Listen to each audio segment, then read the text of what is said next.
Welcome, everybody, to the Old Time Boxing Show on the Grueling Truth Sports Network.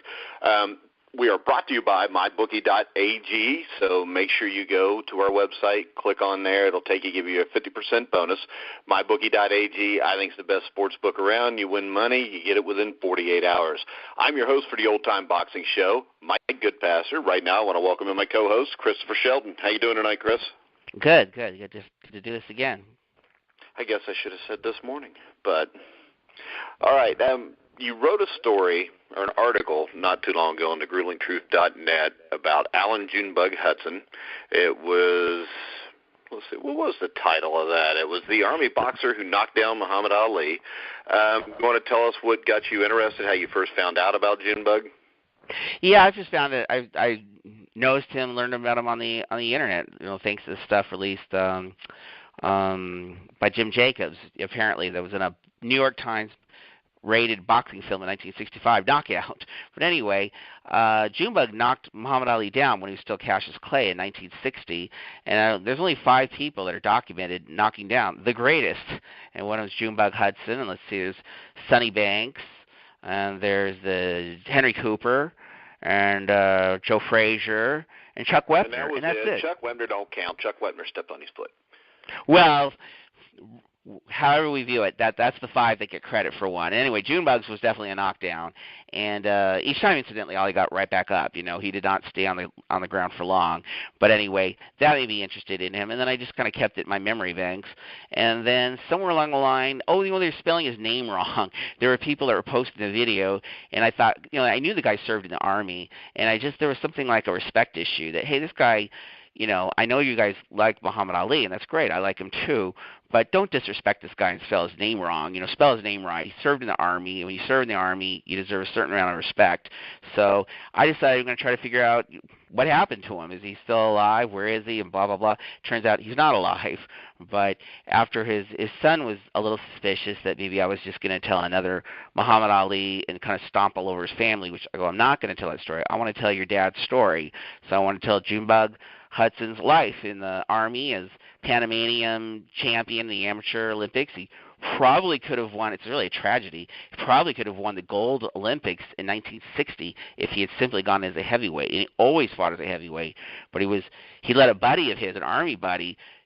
The Army buddy knew he couldn't beat Junebug, so Junebug said, all right, I'll fight as a light heavyweight because I can beat anybody around. And unfortunately, that meant Muhammad Ali was in his way. And he did knock Muhammad Ali down, but Muhammad Ali then really smashed him and knocked him down too, and the fight was stopped in the 3rd round, and that was the end of Junebug. So the question would be, did Junebug ever turn pro? He did turn pro. He doesn't have much to reflect on BoxRec and stuff. I talked to Tommy Gallagher, who's a famous boxing trainer in the Contender, Sylvester Stallone's show, and Tommy Gallagher saw him fight as a pro and said something happened and this guy wasn't the same guy. He said, I don't know if he met a woman or got on drugs or what happened, but he wasn't the same thing as a pro who only fought, about less than 10 times. But anyway, good news is I don't think it was drugs. I think he really did meet a woman, and that this woman convinced him to no longer fight. You need to get on with your life. And he became a union guy, I think, in the New York railroad system, and his wife was the only African American to own her own business, a hairstyling business in Glen Cove, Long Island. So I think he just felt that you need to get serious about your life and have kids and teach them the importance of education. And he always told his kid, who's now a principal at a high school in Glen Cove, stay away from boxing. Sports is okay, stay away from boxing. It's very dangerous, very violent. All right. So from there, did he have anything else to do with boxing? I heard something about the 1976 Olympic team. Yes, in fact, it was a pleasure to get to talk to the late Howard Davis Jr., whose mother had died before the 1976 Olympics, and that became one of the dramatic storylines as he won a gold medal. And Howard Davis Jr. is from Glen Cove, and he was happy to talk to me about Junebug. I guess Junebug was so far off the radar of everybody that kind of everybody forgot, that he was this, really good boxer. So he told me, yes, this guy gave me defensive tips and kind of how to use my jab a little bit, and it really made a difference. It made me a better boxer, and it helped win the Olympic gold for America. And Junebug's decision meant, not going to the Olympics when he probably could have won if he'd gone as a heavyweight. And meanwhile, at least Howard Davis Jr. won the Olympics and got to go to the White House and visit President Ford, and they have a parade for him. And I think someone like Junebug handled it with a lot of class, but I think Howard Davis Jr. wanted people to remember, hey, I knew this guy as a little kid, and he helped me, and he helped this country. Yeah, and you talked about helping the country, which I think may have been one of the draws for you. He served in Vietnam. You want to talk about his military service a little bit? Okay, he didn't serve in Vietnam. What he did serve was the 3rd Infantry. So what he served was the units that protected West Berlin from East Berlin. And when Hitler was over and Germany was over, they gave one chunk to Russia, which was East Germany, which was really horrible, and the other chunk to America, which was West Germany. And America did the right thing with the Marshall Plan and said, we're going to help rebuild this region, and we're not even going to get anything out of it, which sounds unbelievably nice today. It was unbelievably nice. We used to be a nice country. I don't know if we still are, but East Germany sucked. I mean, they built a giant wall to try to keep East Germans from getting to West Germany and having a better life. So what he did was he was part of the unit that protected West Germany from Russia, and ultimately there was unification. So actually, what Junebug did, it was very, very important, and probably if Germany thought about him more, they would do something for him. But he was a boxer, and I remember asking the military guys that I interviewed, well, why do you have to have what good is he doing boxing for the army? I mean, how is that contributing? And they say, well, you know what? That's because we told him to do that. We don't sit there and banter back and forth. We need somebody to do the laundry. We tell them to do that, and that's what you do. We need somebody to cook. We order you to do that, and that's what you do. We order you to do something, and that's what you do. So if we told Junebug, we need you to be a boxer, we didn't get into a discussion with them. We told you, this is what we need you to do, and you're going to do it. And that's what's good for our country. All right, now we've got the Junebug, Cassius Clay, Muhammad Ali thing. What was Junebug's opinion on Cassius Clay's Muhammad Ali's not wanting to serve? It's hard to know exactly how they feel about the military service itself. The family did not, and still doesn't really particularly like Muhammad Ali, but it's because they felt he was robbed during the most important fight of his life. They felt that the referee stopped the fight too fast, and that Junebug was leading the fight against Ali, and if they just simply let it last the distance, Junebug would have won.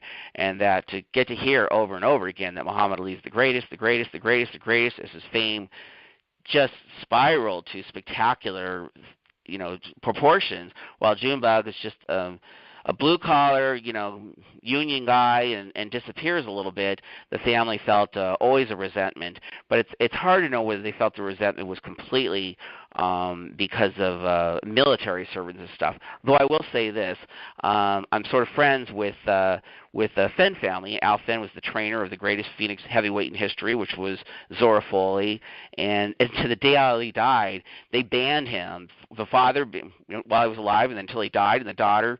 To this day, they banned Muhammad Ali and nobody else from coming into their boxing gym because of his military decisions. So Al Fenn was a World War II guy. Anyway, there are people that remained very, very angry at Muhammad Ali. The Junebug Hudson family was angry at what happened involving their family and Ali. It's not clear that it was just revolving around military service, but they were also just very, very angry about this decision. They felt they never should have stopped this fight. They should have let Junebug go on, and he would have beat Ali and would have gone to the Olympics as a light heavyweight.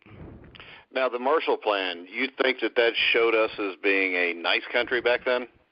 I do. I mean, it's hard to look back on it, and I think we've been trying to sort of use that for all these years since of a reminder, while Europe is getting increasingly like, you know what, you played out your cards on that one. but we did the right thing. We helped rebuild Europe. We helped keep West Germany strong. We could have conquered them just like Russia. We could have starved their people. We could have forced them into indenturehood while Americans travel over there and do whatever they want. We had a lot of options. But ultimately, General Marshall decided that the best thing for the world and the best thing for Europe and the best interest of America is to allow Germany to rise again, but hopefully as a less violent nation.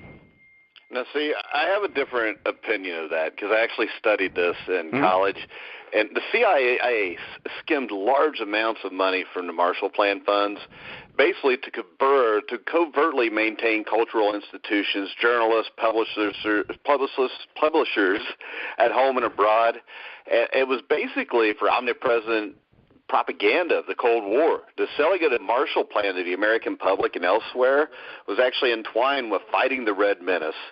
And moreover, in its covert operations, the CIA personnel at times used the Marshall Plan as cover. And one of the plan's chief architects, Richard Bissell, I think was his name, then moved to the CIA, stopping off briefly at the Ford Foundation, a longtime conduit for CIA covert funds. Made them one big happy family. The Marshall Plan, the other thing people don't tell you about, imposed all kinds of restrictions on the countries that received the benefits of it, all manner of economic and fiscal criteria which had to be met, designed for a wide-open return to free enterprise. The U.S. had to write with the Marshall Plan not to only control how the dollars were spent, but also to approve the expenditures of an equivalent amount of local currency. So that gave Washington substantial power over the internal plans and programs of the European states. Welfare programs for the needy survivors of the war were looked upon with disfavor by the United States. Even rationing smelled too much like socialism and had to go be scaled down. So basically with the Marshall Plan, you had nationalization of industry, which was even more vehemently opposed by Washington. And the great bulk of the Marshall Plan funds returned to the United States or never left to purchase American goods, making American corporations among the chief beneficiaries. And I think, with the Red Menace thing, it led to Vietnam, it led to Korea, the domino theory, all of that. And to me, with the CIA behind it, it looks the same as what this country does today in other countries. Well, I would just say this, that I'm not going to defend America if I think they did the wrong thing. I mean, I'm not that kind of person, but I will say that by 1955, which is only 10 years after the war, West Germany and Japan are doing pretty good. They're not struggling that much. But meanwhile, the Russia, we did that so our corporations could make money. And the Marshall Plan, if you listen to Dwight Eisenhower's speech when he's getting ready to leave, he talks about the military-industrial complex, and the Marshall Plan is part of what he's talking about. We built these people up to line our pockets and to make us stronger, and also it made those countries beholden to us. Well, absolutely. I mean, that's why when we've been aggravating to them for the last, ever since we've invaded Iraq and stuff, why they put up with us.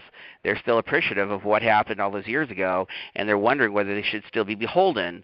How long, do they no longer owe us a favor? But meanwhile, if you look at what the Russia side of things, look at Ukraine, look at Georgia, and look at those countries, they were sucked. It sucked to be in Poland.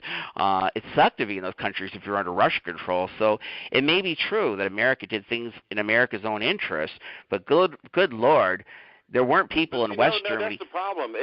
To me, that doesn't mean that America did things in America's own interest. That means that our government did things in interest aligned to pockets of corporations. It's the same thing that we have going on today. I mean, we fight wars in foreign countries, so Halliburton and places like that can line their pockets. They go back and they line the politicians' pockets. So I think this mess in America has went on probably since before 1945, but from 1945 on, it's been even worse. Well, I would say this again. It's whether with Junebug's contribution, and I know people with PTSD where feel like they went to Iraq and really they didn't do anything. They wasted their time, and now they got trauma and stuff. But anyway, at least with Germany, West Germany versus East Germany, I mean, how many people defected from West Germany to East Germany, and how many was it trying to be the other way around? I mean, clearly there was one side that was better than the other side as far as where the people wanted to live if they had a choice, and America was on the right side in that particular battle. Whether they're on the right side of battles since then, well, that's what Ali questioned. Ali really never questioned anything involving World War II. He only really questioned things involving Vietnam. Well, I think there's actually things to question about World War II, but maybe. I think they knew Pearl Harbor was coming. I don't know, and that's why I think that Ali was more of a hero than a draft dodger, because I think Ali let people see what was going on. In 1965, everybody was gung-ho. They thought they had to stop the domino theory. They thought they had to stop communism. But if America was such a bad nation, and I'm asking you, how come more people didn't want to defect from West Germany to East Germany? West Germany didn't build a wall. Well, my question to you would be this. I mean, if two things are evil and one's less evil, aren't they still evil? Well, it's just like people. I heard people, because I'm a libertarian. I'm right. not going to vote for Donald Trump. I'm not going to vote for Hillary Clinton because I think they're both evil. And people would tell me, yeah, but this one's not as bad as the other one. And my point is this. If you're right. still voting for evil, that's a problem. I think this. I think when you vote for the lesser of two evils, that is taking a shot at anybody that ever defended this country. Because I don't think anybody died on the beaches of Iwo Jima, so we could choose the lesser of two evils. I think that's a very interesting point, and I'll even tell people how I voted, even though I don't know. I'm an independent, incidentally. I'm not either party, and I was stuck with that was my final thing. I voted by mail, and I did write down Hillary Clinton's name because I just felt I just would feel uncomfortable voting Donald Trump. So, but you're right. I wasn't voting for somebody. I was voting on the lesser of two evils. Did I still vote for evil? I might have. In this country, we don't get to elect who we want as president. What right. we do is we get to elect from what rich corporations and politicians select for us to elect. And people sit there and say, well, you're wasting your vote if you vote for somebody else. Gary Johnson. You waste your vote when you vote for one of these assholes. Yeah, well, I had, like I said, I also had a choice of Gary Johnson. I had a choice of three people, and ultimately I just thought that, well, Gary Johnson's probably not going to win, and I'm going to go for the lesser of two evils. That's exactly what I did. To me, that is a slap in the face of veterans. You're not voting for what you truly believe. You're voting for the lesser of two evils. I will say this. I voted for my dog. Okay, because well, there you go. I know he's honest. You know, he goes outside. He's well potty trained. Donald Trump, Hillary Clinton, Gary Johnson's a Republican. All right, I'm a libertarian, or I was. I asked for my money back when they put Gary Johnson up because he's nothing but a Republican governor. Plus, he's a freaking whack job. So the thing is this. I think he was put there by the powers that be to run as a libertarian because last year was the first time ever a libertarian would have had an actual chance if you had one that wasn't an idiot. And then on top they've had him there as a candidate several times. It's not like the first time he's run as a candidate. They've had him as a candidate there several times.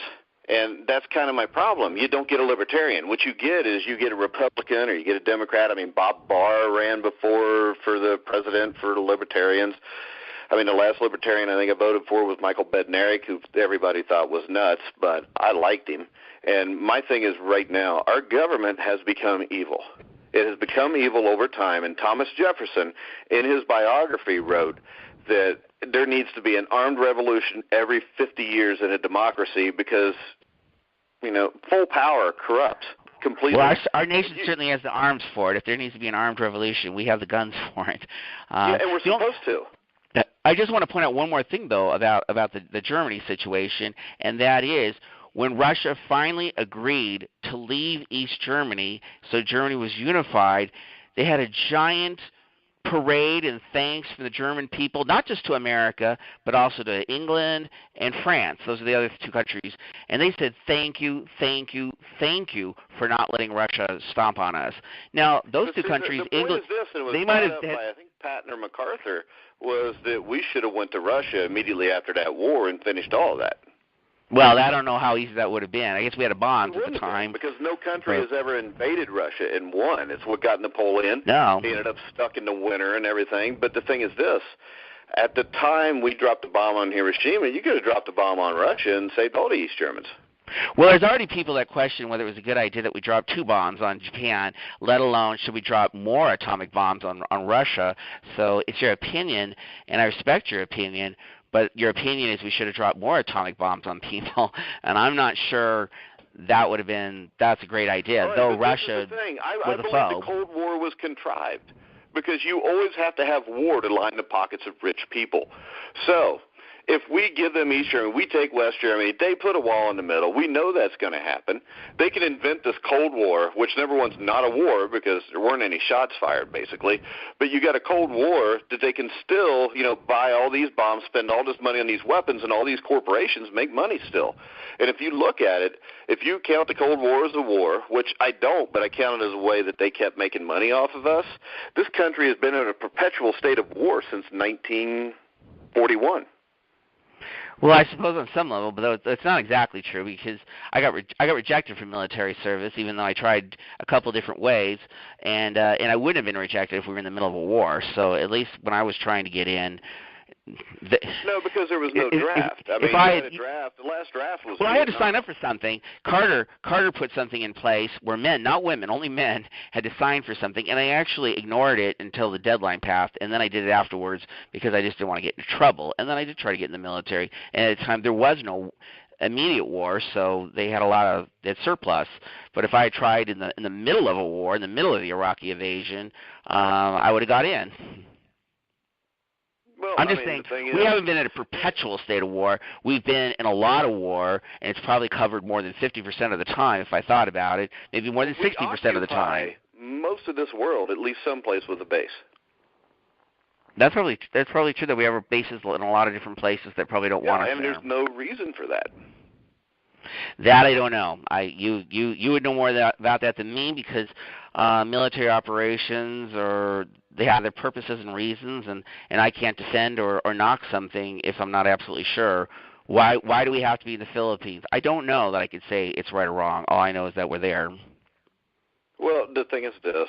If this country would have minded their own business in the Middle East, you wouldn't have ISIS, which was started basically by this government.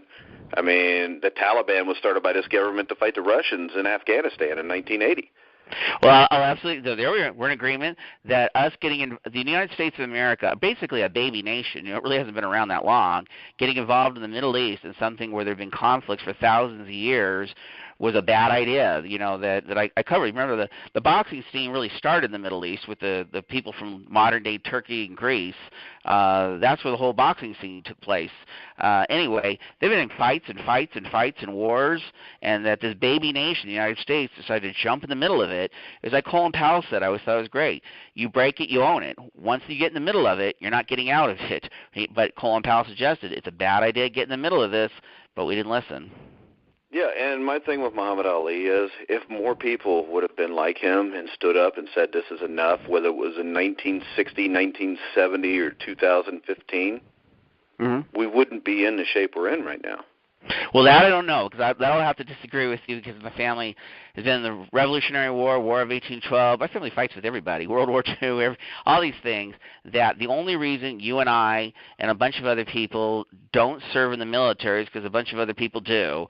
So it's very easy for us to protest and have morals, but the only reason we get to protest and have morals is because people risk their lives giving us that freedom to disagree with them. Yeah, but see, this is the thing. Has anybody risked their lives to defend our freedom in the last 30 or 40 years? Yeah, I'm not sure that. I think that's what we were first saying, that what happened with the Marshall Plan is what's happening today or the last 30 years. Rich people don't have to. Right. If you got money, three of our last four presidents wouldn't serve. And they were never. They didn't have to do it in the Civil War. They could get out of it in the Civil War. They could get out of it in the Revolutionary War. There's no time where if you had wealth, you couldn't get out of it. Yeah, in the Revolutionary War, the taxation without representation was because corporations were being taxed. Rich people were mad. They got the other people fired up that were poor and had the poor people go fight for them. Right. It's the poor people like Junebug who's drafted. He didn't volunteer. He was drafted, and he just. What are you going to do? So he did it, and I just always try to. I know you did what you had to do, and what I you have did, complete respect for anybody that served in Vietnam because I know they were lied to.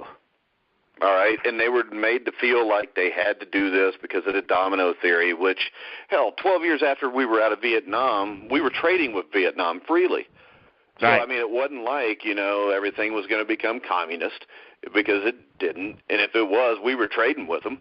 You look at the Cold War in Cuba, what was his name, Ferdinand or whatever, Marcos, the guy that was there, we took him out of power. He was a Christian Democrat, and we put in place Fidel Castro. What was his name? Well, I'll have to think of it for a second. I know what you're talking about. Anyway, before we took him out of power, we were incidentally abusing that nation, Cuba, completely. We were buying all their land. We were depriving the people of rights. We were doing the wrong things. I'm certainly not arguing that America is a wonderful country, always doing the right things. And I do feel bad for the troops who serve in Iraq and basically have been told since they come back, you wasted your time. You were there for a war that never should have happened. And then some of these people have PTSD, and I just feel sorry for them because they were just trying to get a college education, and they weren't like they were volunteering. So they unlike Ali and Junebug, they volunteered, but they volunteered for something that we're told there were weapons of mass destruction, and there weren't. But at the same time, they were doing what their country told them to do, and now they come back and they're told, oh, you just wasted your time, and your buddies that died, they died for no reason, and that's going to be horrible, just horrible. So, as I said, I just always I have to have respect that you made your decision to do this, and I can't imagine how awful it would feel. Unlike World War II, where you think, oh, I really served a purpose, you're told, oh no, you just wasted your time. Yeah, and I mean, that's my problem with it, and that's why I don't see people have a problem with Ali, because what Ali did was the right thing. And let's face it, Ali had the power to be able to do that. If Ali would have stayed in Louisville, Kentucky, and was working in a pharmacy or a drugstore or a department store, he would not have been treated the same way, and he probably would have been in jail for a while. Well, I admire both sides of the evasion of the draft. Cheech and Chong says, hey, I went to Canada and avoided the draft because I didn't want to die. I like that. And Ali, though, he put a lot on the line because Ali really would have had the Joe Louis treatment. He would have had, all he had to do was show up at places and he would have been completely safe. He risked losing his title at the absolute peak of his ability, lost a lot of money. The government destroyed him because of that. He fought 2 fights for the government that were supposed to pay off his tax debt. Mike Jacobs, who was his trainer, was supposed to contribute his too, which would have made it all tax-free. It was like $150,000, $200,000 for the 2 fights. And what happened was Jacobs, who was a promoter, and promoters have always been, most of them have been I know what you mean. He didn't pay the money. So all that money that Lewis donated, they taxed him on and ran up this huge tax debt. So this man died broke and poor. And, I mean, the U.S. government did that to him. He went to serve. He fought for them, but he fought in the ring for them, brought them in $100,000, $200,000, and they still taxed him on it, and it was still part of what they broke him with. Now, Lewis had, screwed up the tax code before that. But they did forgive Lewis's tax debt before he died. But I will say, they made his life miserable. They made his life miserable for decades before they relieved him of his tax debt. And what he contributed to America, they should have done it sooner. What the government does. So, I mean, even if Ali would have went in and done the clown and pony show for him, it doesn't mean they would have taken care of him.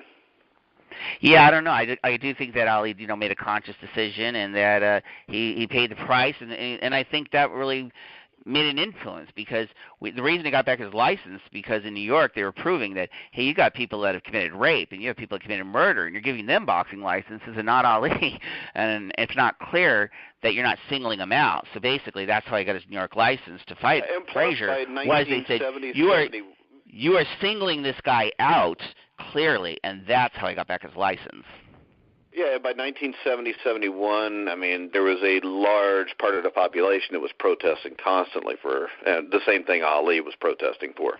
Well, I said the licensing board, though, really has nothing to do with that. All they're doing is saying, who are you letting having a boxing license, and who are you not allowing a boxing license? And they looked at the people that they were allowing boxing licenses to, and it was all these boxers with crimes on their records, and saying, hey, you're letting them have a license and not this guy. Clearly they're singling out, because what he did, whether you agree or disagree with it, it's not rape, it's not murder, but you're letting boxers with rape and murder convictions have boxing licenses. So they said clearly you're singling them out. Wasn't it considered treason? You die for that offense. Yeah, it wasn't written that way as treason. It was written that you had refused to report for duty in the armed forces, and they also had people that had gone into the armed forces and had got court-martialed because they hit their sergeant or they did some kind of offense while they were in the military, and they were getting boxing licenses. Really says something about what kind of people become boxers. But anyway, all they really did when it all came down to it is just say you're singling this person out, and you can't do that. If you keep him out, you have to keep a lot of these other people out from having boxing license, and New York wasn't doing that. Yeah, but I think that guys like Ali that protest serve a huge purpose to this country. And I know you disagree with me on the national anthem protest, and I also agree that everybody should stand for the national anthem. But that's kind of what makes this country great, is the ability to have the right to do what you want. Right, and that's a small area we disagree, the NFL anthem, and I won't get into it too much, but I want to say this, that, for instance, they had the game like a week or so ago with Miami Dolphins, and I don't know how many people in the stands, let's say 50,000, and then 3 Dolphins didn't want to stand for the national anthem. Now, the owner told him, you guys can just you give me a runway. You don't have to stand for the national anthem if you don't want. And they said, no, we got to go out there and kneel while they play the song. Now, I'm okay about all 50,000 of those people sitting down during the national anthem. They're off the clock. They're not at work. You 3 people are at work. You're wearing somebody's brand name. You're at McDonald's. You're at Subways. You're a police officer has the right to protest, but not while he's wearing his uniform. So my only question was with them was, hey, you're at work and you don't have the same rights as people that aren't at work. But as far as anybody that doesn't want to stand, because the NFL has said that they understand why they protest and they would not be punished. So it is not like working at Lowe's or being a police officer where maybe it's written into your contract that you have to stand for the national anthem. It is not written into their contract. And if they the owner said, hey, you don't have to stand for it if you don't want to. They were not being forced to stand it against their way. It's whether you want to go out there and upset people or not. And upset people? Why would it upset people that somebody thinks that they are being basically abused as a race? And I can tell you why I could tell you why it would upset people, because there's a place down the street from me where I go, where I get to shoot a little at a pool, I get a meal or something. There's all elderly people. I mean, the young punk there. But anyway, they all stand up and do the national anthem, not the national anthem, the Pledge of Allegiance, which quite frankly is illegal. When you have a city run anything, it's illegal. But anyway, I don't say anything. But when they all stand up and put their hand over their hearts and say the words, I stand up with them, not because I really believe in it, because if I just sit down and I'm the only person sitting down and everybody else is standing, and these are elderly people, they're going to get really, really upset. And I think, why upset everybody for no reason? If I have some kind of protest, I'll do whatever on my own volition. But I don't want to piss everybody off just for the sake of pissing them off. But I don't understand how you can be an American and think that would piss anybody off. I had a but it would. In the military, Vietnam era. I have one of my best friends who fought in Vietnam, who saw his friends die. Who thinks it's an absolute joke that anybody would be offended by it, because in this country you have the right to do what you want. And as long as you don't hurt anybody else, and I don't think hurting somebody's feelings means anything, because this is the thing. If I go out there and I say I don't like gay people, which I'm not saying, I'm just using it as an example, I don't like gay people. Well, that's going to hurt people's feelings, but I should have the right to say that. And anymore, you don't. Well, I'm just saying, when you say there's outrage and stuff like that, as far as, again, let's just say the Miami situation, there's 50,000 fans. If fans themselves sit down and don't go up for the national anthem, I don't think there's a problem at all. I don't think the fans are going to get mad at the ones that sit down. You just said the players were told that they were allowed to do that. Yes, they did ask permission. They did not do it without permission. They were requested. It would not be a good idea, but you can do it. We're not gonna force you not to do it, and they were allowed to do it. So they did ask permission first. I think there's a difference. You're comparing that to a workplace where you wouldn't be allowed to do that. Well, because you're wearing a uniform. A uniform says you're representing the Miami Dolphins. The people that own that uniform or that logo and that jersey told you it was all right. Well, no, they didn't tell you it was all right. They told you that you wouldn't be punished for it. Well, that means it's all right if I'm not going to be punished for it. And the thing is this, if you think something that is really bad and wrong with this country, why shouldn't you be able to take a knee for it?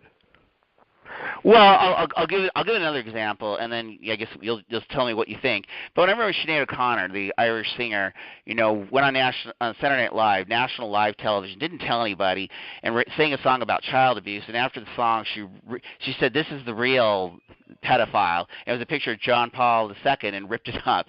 I'm a Catholic. I had really no problem at all that she did that, none at all. Anyway, 3 or 4 days later, she goes into a Subway, and the guy just keeps singing "God Bless America" and refuses to serve her, so he got fired.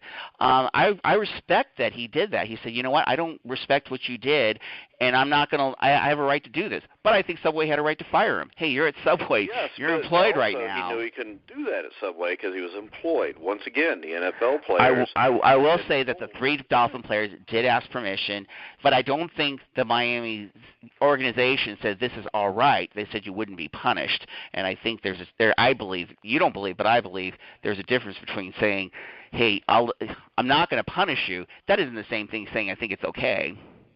Well, see, we also live in a country where the VAs, all that, do all they can with all they've got, but our government does not do everything they can for the veterans. Absolutely. And this is the thing. If all of a sudden other NFL players started taking a knee because of that, would that be all right? I really, last week Seattle played Arizona, and I'm an Arizona person, obviously, so I'm rooting for Arizona. Every Seattle player stood for the national anthem, and I think that they said, we're going to focus on football, and they beat Arizona. And meanwhile, the team that's leading everybody in protest is Cleveland, and they haven't won a game. I mean, they can't even get to the coin toss without being screwed up. So I think what? Cleveland sucked well before anybody protested anything. Well, that's probably true. But ultimately, their only way to get attention, Christopher. That's probably true, absolutely. But anyway, it just seems to me that some of the players aren't saying when they stand, they're not saying, "Hey, we think everything police officers are doing are okay." I think a lot of them are just saying, "Hey, we're going to focus on football. We're getting toward the playoffs, and we want our team focused." If it wasn't for the president coming out and stirring the shit up again a month or two ago, absolutely. My brother's a Marine. Anyways. My brother's a Marine. He agrees with you on everything and disagrees with me on everything. He 100% agrees that this thing was probably going to go away and stuff. And Donald Trump, who may have issues because of the New Jersey Generals and how he tried to force them in the NFL and didn't get his way, that he might have alternative motives for stirring up trouble in this situation. And I would say to you and my brother, you know what, you might absolutely be 100% right on that. Yeah, so I think it would have been over, but I think places that, mandatory you to stand for the national anthem are places you probably wouldn't want to live. I agree. You got China. You got the Philippines, I think, just passed a law where you have to stand for the national anthem. And I just think this. I think it is stupid. I think if somebody wants to do – I'm a libertarian. I think you should be able to do anything you want in this world. As long as you don't hurt Jehovah's Witnesses – you have a right to be Jehovah's Witness in this country. They just don't believe in that stuff and symbols kind of in general. It doesn't make them non-patriotic or anything. It's just it's not their belief. I don't think anybody should be forced to stand for the national anthem. I think this is the problem. I think what Ali did was on his own volition, and that makes it completely okay. And I just said with the Dolphins, I think when you're wearing a team's uniform or a brand name, you're under a different auspice. You would be if your contract says that you are, or if the owner said you can't go out and stand. But the NFL has also backed them into a place that they cannot win from. I mean, they've backed themselves. That's probably true. That whatever's gone on, half the population is for the guys that take a knee. Half the population is for guys that stand up. So either way, they're going to lose people. Well, and that is all because of one simple fact that is in this country right now. Mm-hmm. We can have this discussion. I respect your opinion. I don't call you names. If you look on Facebook where people have these discussions, it's awful. All you will see is name-calling. Well, I'm not watching this anymore. I'm unfriending you. And the whole problem with this country today comes down to this, and it's lack of respect for each other's opinions and each other in general. I absolutely agree, Mike. And look what's happened. Neither one of us convinced each other about the 3 Miami Dolphins kneeling. You think your way, I think my way, and yet we're still friends. We had no problem, That's exactly what people should do. And you're right, Facebook is awful because people get so mad if you have a different opinion than them. Yeah, and I thought it was great. Especially we could put it out around Veterans Day about Junebug. Talented guy. It's one of those cases, and there's a lot of, almost every sport has guys like this. What could have been if this guy would have kept going? I mean, yeah, and can I tell you one just quick thing that's on my mind, because this is one more thing for the military, that, one thing I couldn't figure out is I wanted to know exactly how old he was, when he was born, when he died. Now, these things took a lot of research and a lot of effort, and then at least I would have realized that New York State pitches in $6,000 to any veteran when they die. And once I realized that, I thought, you know what, I bet this guy had a military funeral and not a family funeral, because who's going to turn down $6,000? So I simply went as close as I could to Long Island and tried to figure out all the grave sites around there, and I found him, and that's how I located him. I located him through the military. So it was nice that he had a military funeral, and that meant there were going to be military people there. They draped a flag on his coffin and reminded his family, you didn't beat Muhammad Ali, but you know what? This guy did darn good for his country. Yeah, most definitely. The thing that's sad, though, is this, and this is just my own tangent again. Mm-hmm. If you shut down some of those military bases, when a veteran dies or a veteran needs health care or something like that, we could afford to pay for it. And I think anybody that fought during wartime and served their country and risked his life, basically, for us, I think they should always be taken care of when they're done. I agree. We agree on that one for sure.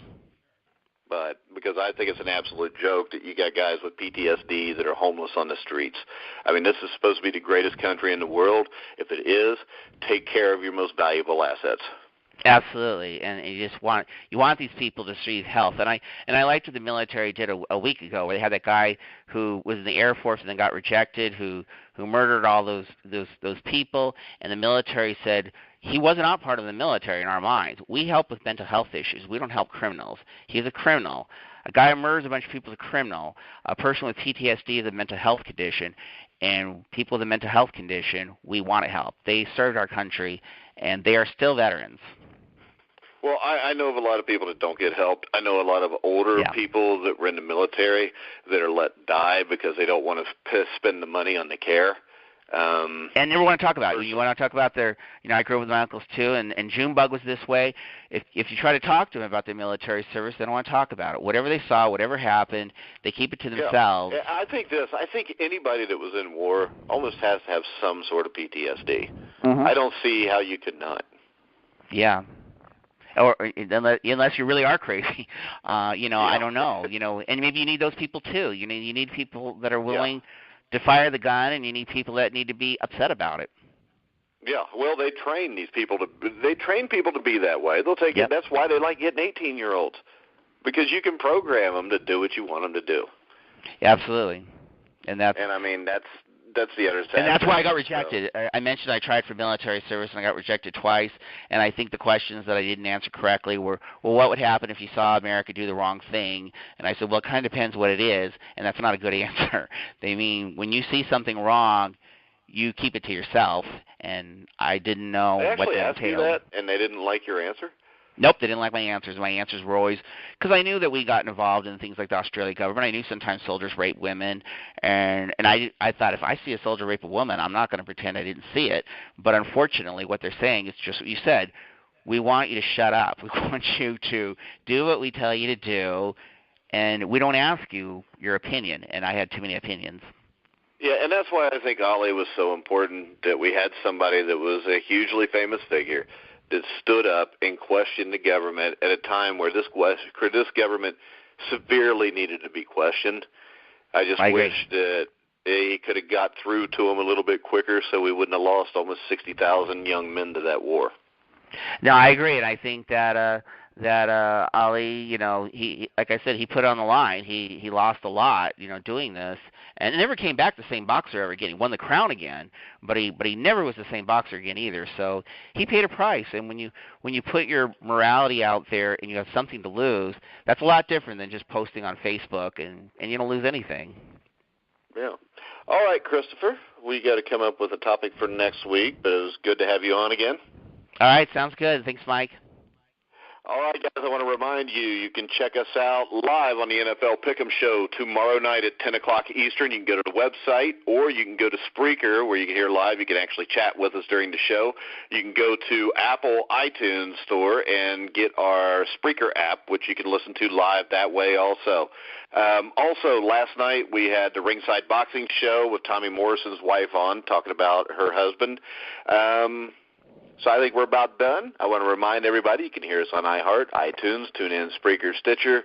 Wherever you hear sports podcasts, you'll find The Grueling Truth. So for Christopher Shelton, I'm Mike Goodpaster. You've been listening to The Grueling Truth, where the legends speak.